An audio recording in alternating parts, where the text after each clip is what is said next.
How many times have you become angry in your work environment? How many times have you picked up a fight with somebody in your office and you felt bad that it should not have happened?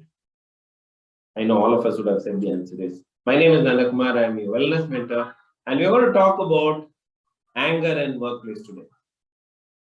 How do you handle anger at workplace? So the first important thing what we need to know is that this is something which is normal and it happens. So the first important aspect of handling anger at workplace is to first accept that you have become angry, accept the feeling that you have become angry. So instead of intellectualizing the anger, instead of finding fault, instead of blaming other people for your anger, the first thing you need to do is to say that yes, I have got angry, accept that feeling, and that's the first step you are taking to handle this unpleasant situation when it appears next time. So after having accepted the anger, what is the next thing you need to take care of? The next important thing you need to take care of is to understand that there is a difference of opinion between two people, and that difference of opinion is always about a third issue. There is always an issue involved. There is a difference of opinion about an aspect, it is about a concept, it is about a strategy, or it is even about a behavior of the other person. It is not about the other person, it is about the behavior of the other person. So you are not in acceptance of a third entity called the behavior. You may not like the way that another person is dressed, then it is about the dressing. You might not have liked the way the other person has handled a particular client, then it is about handling the client. So there is always an issue which is involved. So it's a triangle. You are there, the other person is there, and there is an issue which you are handling is there. It's not like this, it's like this.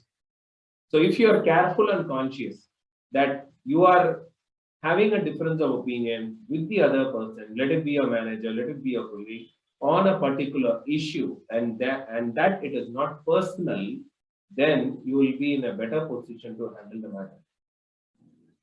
Then you may not become angry about it, but you will understand that, okay, there is a difference of opinion here, let us see how we can sort it out.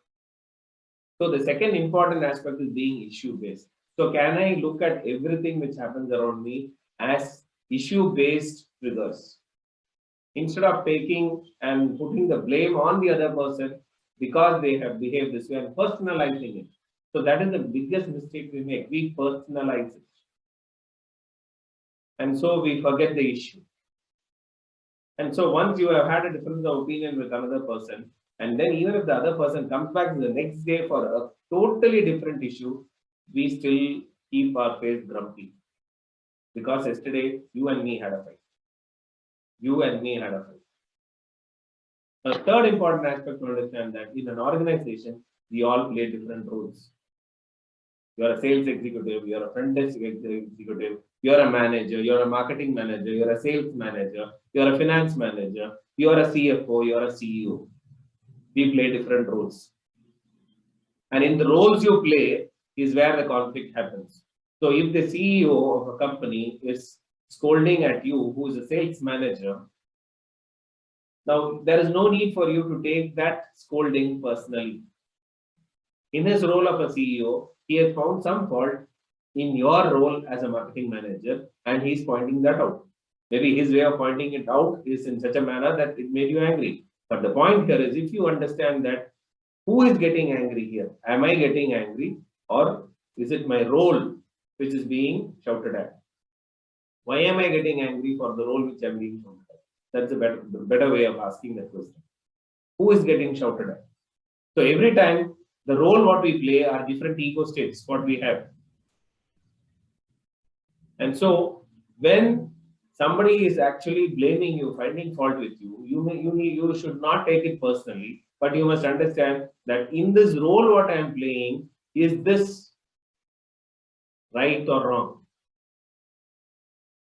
So have I made a mistake? Yes, if I have made a mistake, it is okay if the other person is shouting at me, which means I need to correct myself. And if you are actually shouting at somebody else, again, are you shouting at the other person because of the role you play there, or is it because of your personal vengeance with the other person, or personally you are you don't like the other person, and so you're shouting at. Many times we confuse between the role and what we are. The role is only one part of us. You are much bigger than the role you play. In your house, you will be a father, you will be a mother, you will be a brother, you will be a sister. These are different roles what we play. So if you can differentiate the role from yourself and then look at that situation which caused the trigger, which was the trigger for that anger to happen, then you will be able to handle it in a much, much better manner. You will be able to differentiate it and you will not take it personally. So if it is role based and if it is issue based, if you had a conflict with one person and he comes back to you after about 10 minutes with a totally different issue, it will be very normal with him. You'll be able to handle that person properly because you're being issue based and you're also being role based. So that's the third important aspect we need to understand. The fourth important aspect is when there is an unpleasantness, give yourself a space, move out. Now, anger many times gets escalated because of ego issues. So if you can understand that, and then when you are in conflict, you tell that person, okay, you're angry, I'm angry, let us not discuss this, and let us take it up some other time. You give yourself a space, more. Then you will be able to handle that situation better. They say, no, if you even count to from 0 to 10, and you take a deep breath in and a deep breath out, for at least 10 seconds, you will be able to handle your anger better. Just important thing is, it's okay. There has been a difference of opinion. Two of you have fought with each other. It's important to forgive and forget. Both of us are working for an organization. It's not my property or your property, but we are all working towards a common goal and a common cause. So if there has been a difference of opinion, can I forgive the other person and also forget? And can I also ask for forgiveness from the other person? And so go and mend that relationship. If you felt that the other person was totally wrong in the way he handled you, take a break, have some time, and then later on approach that person and tell him that I want to speak to you. Get that time, get that space, and then clarify that issue.